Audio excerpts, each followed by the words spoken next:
और कुल मिलाकर 8653 ग्रुप सी की जो भर्तियां वापस ली गई हैं उसके बारे में। साथियों, हम आपको ले जाते हैं सीधा 16 अगस्त 2024 पे, यानी जिस दिन इलेक्शन कमीशन ने प्रेस वार्ता करके जिस दिन आचार संहिता लगाई थी 16 अगस्त को और विधानसभा चुनाव की घोषणा की थी, उसके 3 घंटे पहले नायब सैनी जी आते हैं और इन्हीं पोस्टों का दिलासा देते हुए कहते हैं कि ये पोस्टें हम ला रहे हैं और बच्चों को सीएम की शपथ बाद में लूंगा और पहले ये पोस्टें भर्ती की जाएंगी। लेकिन हुआ क्या, सीएम की शपथ भी ले ली।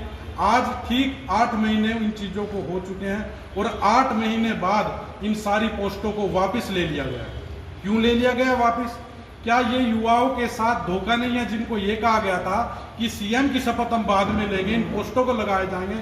सभी बच्चों ने फार्म भरे, 12 से 13 लाख बच्चों ने फार्म भरे थे, अप्लाई किया था, और आज उन 12 से 13 लाख बच्चों को भाजपा क्या जवाब देगी, ये हम जानना चाहते हैं, जो उन्होंने ये पद जो है वापस लिए।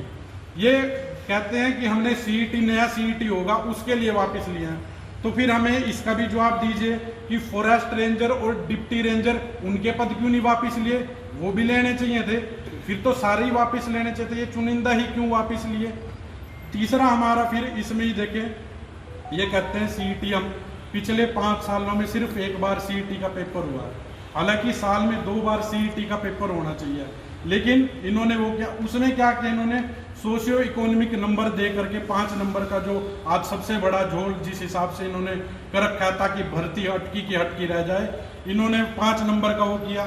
तो हाई कोर्ट ने पहले सिंगल जज ने, फिर डबल जज ने जो है डिवीजन बेंच लगा करके इसको खारिज किया और कहा कि ये सारे के सारे जो बच्चे नौकरियां लगे सभी को सभी इनको अधर में लटका दिया है। तो ये युवाओं के साथ कितनी बड़ी नाइंसाफी है। दूसरा जी, इन्होंने चुनाव से पहले 50,000 जो है HKRN कौशल रोजगार से नौकरियां दिलाई, युवाओं को झांसा दिया कि देखिए हम 50,000 नौकरियां लगा दिए, किस तरह लोगों को लुभाया गया। अब उसमें से 4,000 बच्चों को तो निकाल दिया गया है अभी फिलहाल में ही, और अगलों को निकालने की तैयारी है। तो क्या है भैया, युवा को क्यों आप धोखे में रख रहे हो, क्यों अंधकार में धकेल रहे हो? ये तो आपको अब सीईटी में देख लीजिए, अब दोबारा फार्म भरे गए हैं, उसके लिए भी प्रॉपर टाइम इन्होंने नहीं दिया।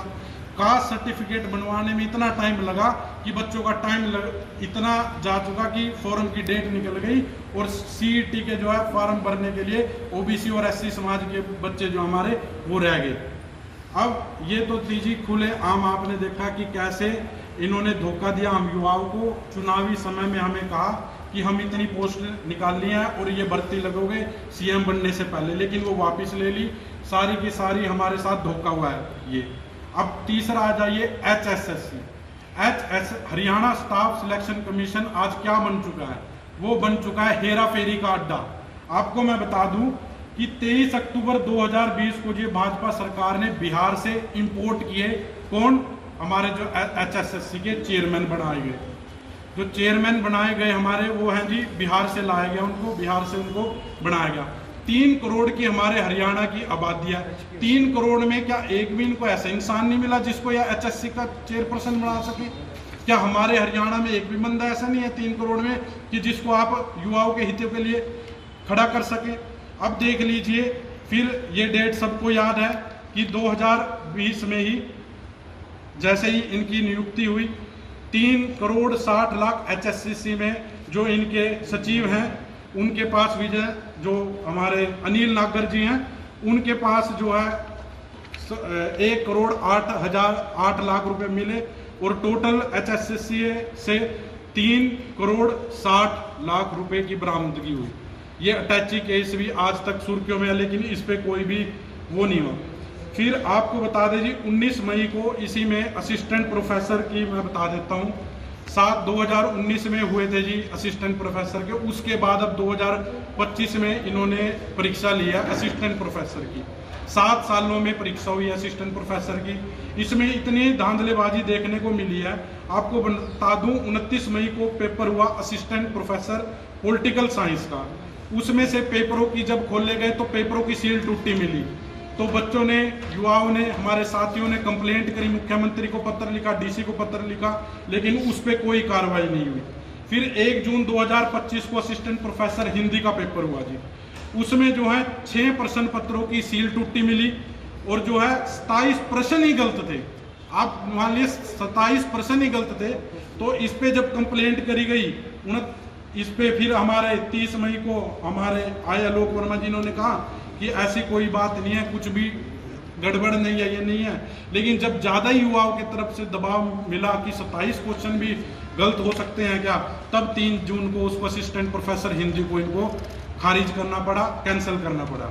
अब इसके बाद देख लीजिए असिस्टेंट प्रोफेसर ज्योग्राफी पे आ जाते हैं हम। असिस्टेंट प्रोफेसर ज्योग्राफी में जो HPSC ने जो सवाल डाले थे जी, उसमें क्या हुआ, 26 सवाल ऐसे हैं जो बिहार पब्लिक सर्विस कमीशन से लिए गए, जो सीधे के सीधे हरियाणा भाषा बोले तो टेप्पा मार रखा है 26 के 26 क्वेश्चन का।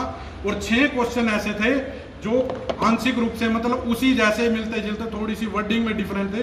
मतलब कुल मिला के 32 सवाल ऐसे थे जो HPSC बिहार सर्विस कमीशन से लिए गए थे HPSC के द्वारा। तो हमारा सीधा सवाल भाजपा से ये है कि खर्ची पर्ची, कौन सी खर्ची पर्ची बिहार से आ रही है भाई, कि हमारे युवाओं को तो कुछ मिल नहीं रहा। अब फिर यहाँ पे हरियाणा में पेपर लेने का क्या मतलब है? हमें भी रेल का किराया वैसे ही बढ़ा दिया है, रेल में बिठाइए हमें और हम भी अपना चले जाएंगे, बिहारी पेपर देना करेंगे। जब बिहार पब्लिक सर्विस कमीशन के हिसाब से हमारा पेपर बनना है तो हरियाणा में क्यों खर्चा कर रहे हैं आप? तो हरियाणा में किस चीज़ का आप युवाओं को बोध कर रहे हैं? तो इसके अलावा देख लीजिए अगला पेपर देख लीजिए असिस्टेंट प्रोफेसर हिस्ट्री का 18 मई को जी ये पेपर हुआ और इसमें जो है 22 सवाल रूबू same to same ditto Chhattisgarh से लिए गए और छत्तीसगढ़ के 22% जो पिछली बार उन्होंने पूछे थे सेम टू सेम इन्होंने डाले।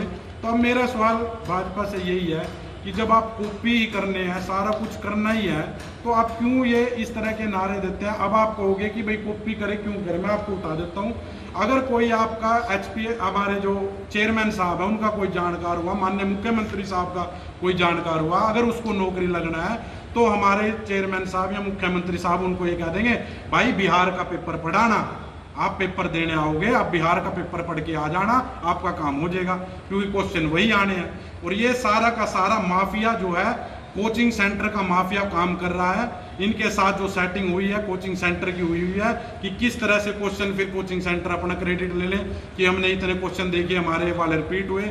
ये सारा का सारा करोड़ों की किस खरबों की जो गेम चली हुई है, युवाओं को जो बर्बाद करने की गेम चली हुई है, उसका हम खंडन करते हैं। और हम ये खुलेआम से हम सरकार को चेतावनी देना चाहते हैं कि यहाँ तो जोन से ये असिस्टेंट प्रोफेसर के जितने भी पेपर हुए हैं ये सभी को कैंसिल किया जाए और जो है नए तरीके से फेयर तरीके से जो है दोबारा परीक्षा ली जाए, अन्यथा ये अच्छा नहीं होगा। देश का युवा सारा का सारा आपको यहीं सड़कों पर खड़ा मिलेगा, हरियाणा का युवा आपको सड़कों पर खड़ा मिलेगा। तो ये आज हमारा जो है सबसे मेन सवाल यही थे कि क्यों हमारा जो है हरियाणा का चेयरमैन क्यों नहीं बनाया गया, क्यों बाहर का बनाया गया। और जब इतना ज़्यादा इतना बड़ा घोटाला हो गया, अगर वो जिम्मेवार हैं तो भी, अगर वो गैर जिम्मेदार हैं तो भी उनका इस्तीफा में लेना चाहिए।